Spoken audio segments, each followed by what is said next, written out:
بہت شکریہ خداوند یسوع مسیح کے نام میں تمام عزیز بہن بھائیوں کو اسلام اور خدا کی ہم شکر گزاری کرتے ہیں اس لینڈ سیزن کے لیے اور روزوں کے خاص ایام کے لیے جو کلیسیا عالمگیر نے مقرر کیے اور ہم سب اس میں داخل ہو چکے ہیں تاکہ ہم مل کر خدا کے کلام کو بھی سیکھ سکیں اور 40 days with جیزس، یہ بات یاد رکھیے گا کہ ان 40 دنوں کو ہم نے یسوع کے ساتھ گزارنا ہے۔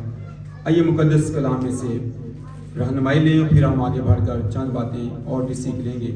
متی کی انجیل اس کا 6 باب اور اس کی 16ویں آیت۔ متی کی انجیل اس کا 6 باب اور اس کی 16ویں آیت۔ کلام خدا میں یوں لکھا ہے، اور جب تم روزہ رکھو تو ریاکاروں کی طرح اپنی صورت اداس نہ بناؤ، کیونکہ وہ اپنا منہ بگاڑتے ہیں تاکہ لوگ ان کو روزہ دار جانیں۔ میں تم سے سچ کہتا ہوں کہ وہ اپنا اجر پا چکے۔ بلکہ جب تو روزہ رکھے تو اپنے سر میں تیل ڈال اور منہ دھو، تاکہ آدمی نہیں بلکہ تیرا باپ جو پوشیدگی میں ہے تجھے روزہ دار جانے۔ اس صورت میں تیرا باپ جو پوشیدگی میں دیکھتا ہے تجھے بدلہ دے گا۔ پاک کلام کا پڑھا اور سنا جانا ہم سبوں کے لیے باعث برکت ہو، آمین۔ آج کے دن کو بہت ساری کلیسیاؤں کے اندر راہ کے بدھ کے طور پر بھی منایا جاتا ہے، خاص طور پر رومن کیتھولک کلیسیا کے اندر، اور وہ اس دن جو عبادت گزار آئے ہوتے ہیں ان کے سروں پر خاک لگاتے ہیں۔ یہ پرانے دور کی بات ہے، لیکن یسوع نے ہمیں ایک نیا طریقہ بتایا ہے۔ جو خاک ڈالنا ہے، جو راکھ پر بیٹھنا ہے، جو خاک ماتھے پر لگائی جاتی ہے، اور یہ کہا جاتا ہے کہ انسان تو خاک میں سے لیا گیا ہے، خاک میں پھر لوٹ جائے گا۔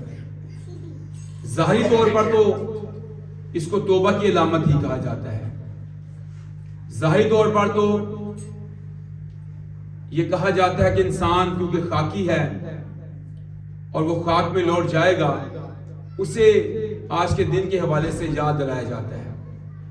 لیکن اس کے ساتھ ساتھ یہودیوں میں بھی یہ رسم منائی جاتی رہی، لیکن یہ وہ تب اس رسم کو مناتے جب وہ اپنے گناہوں پر پشیمان ہوتے، اپنے گناہوں پر واویلا کرتے، آہو نالا کرتے، ماتم کرتے، روتے چلاتے۔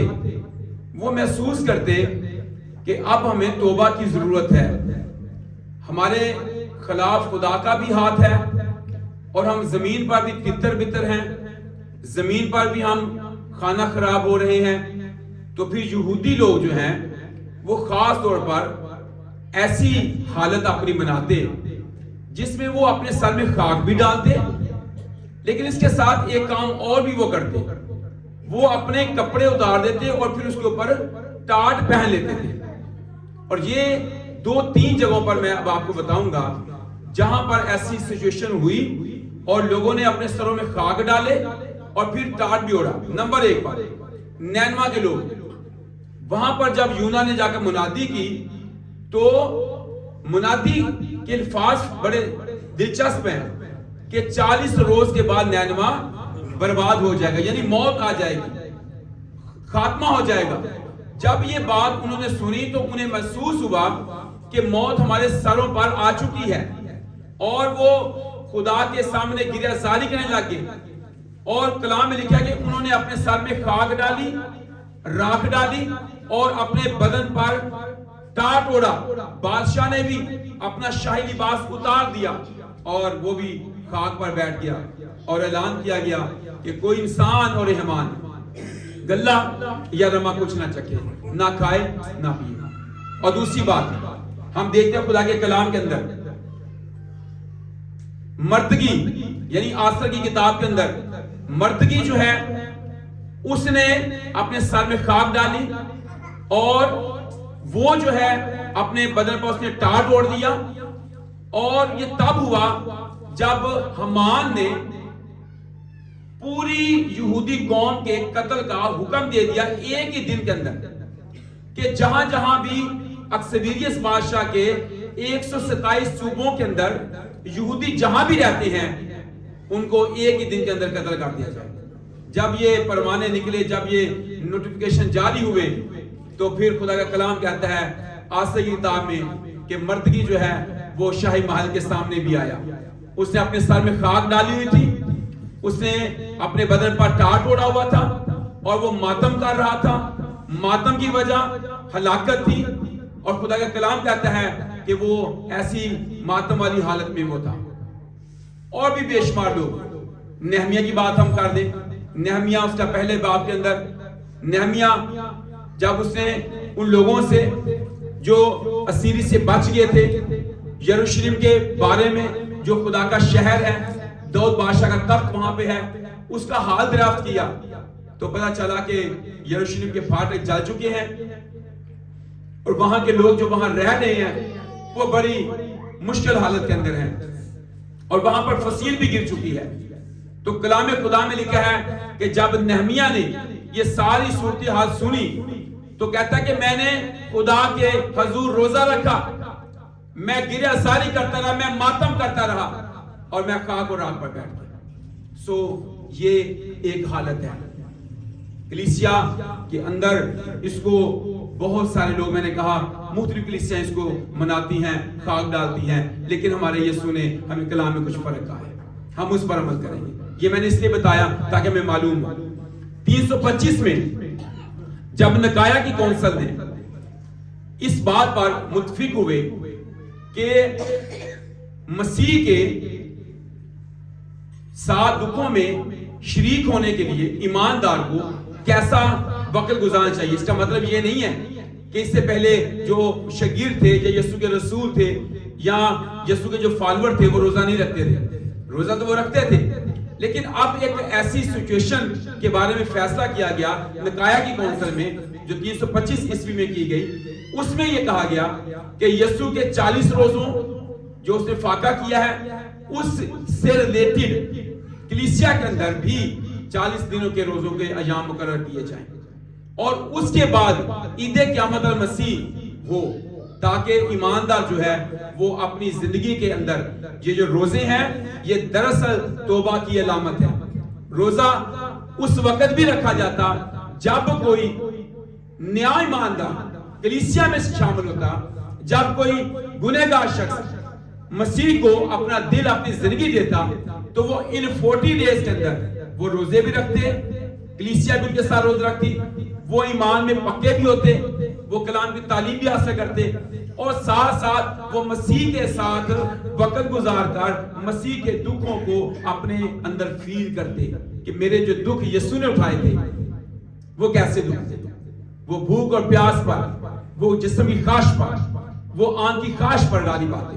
تو اس کے بعد 40 ڈیز روزے رکھنے کے بعد وہ پھر مسیح کے مردوں میں سے جی اٹھنے کی عید مناتے، اور اس کے ساتھ ہی ان کو پانی کا بپتسمہ دیا جاتا کہ وہ بھی ایک نئی زندگی میں چلے، یعنی جیسے مسیح مر گیا تو پھر وہ بھی بپتسمے کے وسیلے سے مر جاتے، اور جیسے مسیح مردوں میں سے جی اٹھا تو جیسے بپتسمہ پا کر وہ اوپر آتے تو پھر وہ اس بات کی خوشی کرتے کہ میں مسیح کے ساتھ جی اٹھا ہوں، اب میں زندہ نہیں ہوں بلکہ مسیح مجھ میں زندہ ہے۔ سو یہ 40 دن کے روزے اس بات کی بھی علامت ہے۔ لیکن جب ہم یسوع کی تعلیم کی طرف آتے ہیں، جو پہاڑی باز میں یسوع نے ہمیں دی ہے، اس میں یسوع نے خاص کہا کہ تم روزہ رکھو، کیونکہ بہت سارے لوگ جو ہیں اب اپنے اپنی بحث میں پڑے جاتے ہیں، اپنی اپنی باتیں کرتے ہیں، لیکن ہمیں کلام کی بات کرنی ہے۔ یسوع نے روزہ رکھنے سے منع نہیں کیا، یسوع نے کہا تم روزہ رکھو۔ بہت سارے لوگ کھانے پینے سے، کیونکہ وہ اپنے آپ کو روک نہیں سکتے، جسمی خواہش پر غالب نہیں آ سکتے، اپنے نفس کا کشی نہیں کر سکتے، اس لیے وہ بعض دفعہ اپنی خواہشوں کے تابع ہو کر وہ روزہ رکھنے سے منع کرتے ہیں۔ اور پالوس نے اس بات سے لڑ کیا کہ اخیر دور میں ایسے لوگ آئیں گے، وہ شادی بیاہ کرنے سے بھی منع کریں گے، جو چیزیں پاک ہیں جن کو ایماندار شکرگزاری کے ساتھ کھائے اور پیے اس سے بھی منع کریں گے۔ تو وہ کہتا ہے کہ یہ اخیر دور میں ایسا ہوگا، لیکن یسوع نے کہا تم روزہ رکھو۔ جب تم روزہ رکھو، ہاں یہ بات ضرور ہے کہ ان خاص ایام میں ہی نہیں بلکہ ہمیں باقی دنوں میں بھی، سال کے باقی ایام کے اندر بھی ہمیں توبہ کے لیے روزہ رکھنے کی ضرورت ہے. ہمیں خاندانی بیداری اور برکت، کلیسیا ترقی کے لیے بھی روزہ رکھنے کی ضرورت ہے. روزہ ہمارے بدن کی پاکیزگی بھی ہے. آگے چل کر اور دنوں میں بھی ہم سیکھیں گے کہ روزہ کیسے کیسے ہماری زندگی کے اندر کام کرتا ہے. تو یسوع نے کہا کہ جب تم روزہ رکھو، ریا کرو کہ اپنی صورت اداس نہ بنو. بات پھر وہی لے آئے ہیں جہاں پر لوگ اپنے سروں میں خاک ڈالتے، راکھ ڈالتے. وہ خاک اور راکھ تھوڑی نہیں ڈالتے تھے، بہت زیادہ ڈالتے، تاکہ جب وہ چلیں اور سر بھی ہلائیں تو ان کی راکھ آئے نیچے گرے. اور پھر کچھ لوگ تو اس طرح کی راکھ کرتے تھے کہ اپنے بدنوں پر ٹار بھی اوڑھتے اور مٹی کو گیلا کر کے اپنے چہروں اور اپنے بدن کے اوپر لگا دیتے، تاکہ لگاتار یہ فیل ہوتا رہے، فیلنگ آتی رہے، لوگوں کو دکھایا جاتا رہے کہ یہ بہت بڑے نمازی پرہیزی لوگ ہیں. یہ ہیں لوگ جو روزے دار ہیں، یہ ہیں جو نمازی پرہیزی ہیں. دعاؤں میں طول، دعائیں لمبی، عبادتیں لمبی، دکھاوے کے لیے سب چیزیں. یسوع نے تو اس سے بڑا ہی منع کیا. تو یہاں پر یسوع نے کہا جب تم روزہ رکھو، ریا کرو کی طرح اپنی صورت اداس نہ بناؤ. ویسے تو صورت اداس نہیں بنتی تھی، لیکن پھر وہ جب مٹی لگاتے، گانا لگاتے، خاک ڈالتے، ٹاٹ اوڑھتے تو پتہ چلتا ہے بہت اداس ہے، اس کا چہرہ اترا ہوا ہے. اور کچھ لوگ تو اپنے چہروں پر ایسے روغن بھی لگا لیتے جس سے چہرہ جو ہے ان کا پیلا نظر آئے کہ پتہ لگے بھی روزہ بہت زیادہ لگ چکا ہے اس بندے میں، وہ چہرے کی لالی ختم ہو جائے، پیلا نظر آئے. کچھ لوگ اس طرح کے بھی حرکات و سکنات کرتے. وہ اپنا، یسوع نے کہا کیونکہ وہ اپنا منہ بگاڑتے ہیں تاکہ لوگ ان کو روزہ دار جانیں. ہاں، اس کے پیچھے ایک بڑی وجہ ہے. وہ اپنا منہ اس لیے بگاڑتے ہیں، اس لیے خاک ڈالتے ہیں، اس لیے آہو نالا کرتے ہیں، اس لیے ماتم کرتے ہیں، اس لیے دکھاوا کرتے ہیں لوگوں کو دکھانے کے لیے. وہ اپنی راست بازی کے کام لوگوں کو دکھانے کے لیے کرتے ہیں. یسوع نے کہا وہ اپنا اجر لوگوں کو دکھانے کے سبب سے پا چکے ہیں. وہ دنیا سے ہی واہ چاہتے ہیں، وہ دنیا کے سامنے ہی صرف اپنی بڑھوتی چاہتے ہیں. وہ اپنا اجر پا چکے ہیں. لیکن میں تم سے سچ کہتا ہوں، جب تو روزہ رکھے تو اپنے سر میں تیل ڈال. یہ ہے تیل مسا کی علامت ہے. اب ہم ماتمی لوگ نہیں ہیں. یسوع نے کہا جب تک دولہا تمہارے ساتھ ہے، ہم دولہے والے ہیں، ہم ماتمی لوگ نہیں ہیں کہ ہم اپنے سر میں خاک ڈالیں، خاک لگائیں، ماتھوں پر راکھ لگائیں. یسوع نے کہا جب تم روزہ رکھو اپنے سر میں کیا ڈالو؟ تیل ڈالو. یہ یسوع نے کہا ہے، کوئی ہم نہیں کہہ رہے. کلام کہتا ہے راکھ نہیں بلکہ اپنے سر میں تیل ڈال اور اپنے منہ کو دھو. اس پر مٹی نہ لگا دے، مٹی لگا کے نہیں پھرنی میں چہرے دے لیپ ہویا ہوئے. اپنے سر میں تیل ڈال. یہ مسا کی علامت ہے. مسا شدہ لوگ ہو، اللہ کیے لوگ ہو، پاک لوگ ہو، بلائے ہوئے لوگ ہو، یسوع کے لوگ سے خریدے لوگ ہو. ماتمی لوگ نہیں ہیں کہ ماتم کریں. اپنے منہ کو بھی دھوئیں تاکہ آدمی نہیں. ڈیفینیشن کتنی بہترین کی ہے یسوع نے. آدمی نہیں بلکہ تیرا باپ جو پوشیدگی میں ہے تجھے روزہ دار چاہیے. ہمارا روزہ آدمی کے لیے نہیں بلکہ یسوع کے لیے ہے، خداوند کے لیے ہے. اور اب ہمارا روزہ ماتمی بھی نہیں ہے کہ خاک اور راکھ ڈالیں، ٹاٹ اوڑیں یا راکھ پر بیٹھیں، بلکہ اب ہمارا روزہ روحانی برکت کے لیے ہے، روحانی پاکیزگی کے لیے ہے، بدن میں روح القدس کی معموری کے لیے ہے، روحانی قوت کے لیے ہے. روزہ رکھنا ایماندار روزہ تب رکھتا ہے تو وہ خداوند کی قربت نزدیکی حاصل کرتا ہے. لیکن ایسا نہیں ہے کہ ایماندار جو ہے جب روزہ رکھے تو وہ خدا کی حضوری میں خاک ڈالے. خاک نہیں ہے بلکہ خدا کی حضوری میں گریہ زاری کرنا ہے، اپنے آپ کو جھکانا ہے. اور اجر کون دینے والا ہے؟ خداوند. روزہ انسان کے لیے نہیں ہے، روزہ خدا کے لیے ہے. جب ہم خدا کے لیے روزہ رکھتے ہیں تو اس کا اجر بھی ہمیں خدا ہی دے گا. جتنے بہن بھائی نے روزہ رکھا ہے اگلے دنوں میں بھی روزہ رکھیں. خود انکاری کے ہدیے خدا کی حضوری میں لائیں. کلام میں لکھا ہے بھوکوں کو کھانا بھی کھلائیں. ساتھ ساتھ ان باتوں کو بھی ہم سیکھیں گے بھی، کریں گے بھی، لیکن ساتھ ساتھ یہ ہے کہ اپنے اندر آپ روزہ رکھیں. آپ روزہ رکھیں گے آپ خدا کی نزدیکی حاصل کریں گے. لیکن ہم ماتمی نہیں ہیں بلکہ ہم تیل سے مسا کیے لوگ ہیں. خدا اسلام کے وسیلہ سے ہم سب کو بڑی برکت بخشے. آمین.